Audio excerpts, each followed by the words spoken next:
I'm Alan Rassie, and we're here on the north shore of Pennsylvania, the south shore of Lake Erie, and today we're picking Grüner Veltliner.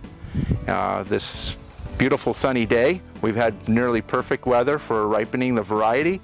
Probably several years ago we looked into planting this variety and hoping that's going to be a signature grape for the area. Well, this is our first year of production for this variety. This used to be an old Concord block. It's probably been farmed for over 100 years, this block of Concords, and we decided to go into take this section and use it for wine variety. This end of the farm is actually a very excellent end for producing wine grapes. Very rarely do we get freezes in this spot. It's well drained. As you can see, lakes in the background still has quite an effect on the crop, and this year with 11 different freezes we have a full crop still. So we got through this season with no problem at all. Well, there's nice beautiful clusters. They're not so tight that it's hard to keep the disease out. As you can see, they're very clean, which is another factor for producing a high quality wine. You want clean grapes that it's going to go in, and that's where it starts. And we're really concerned, as much as the winery is, for the fact of producing a high quality wine, and we prefer to pick them by hand. It may be a little more costly, but money's only secondary. We actually do it because we actually love doing the work. And so we're hoping to, in conjunction with Mazza Winery, produce a high quality wine. Hi, my name is Peter, and I'm one of the winemakers at Mazza Vineyards in Lake Erie Wine Country, and we're very excited today because we're picking the very first time the variety called the Grüner Veltliner, which is the holy grape for the Austrians back in Europe.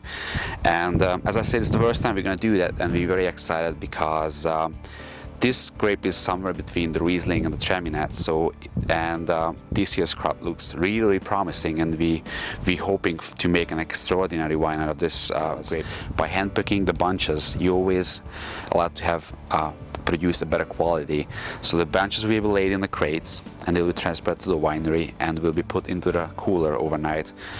And that's really important because the temperature affects the quality of the juice and the wine later on.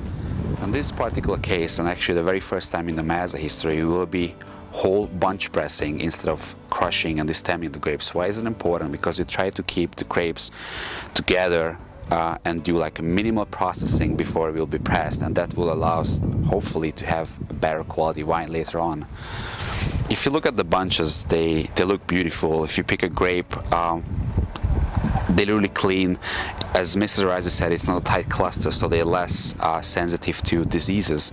So you take a berry, you squeeze it, it's nice and firm, it's ripe probably, after you basically suck the juice out.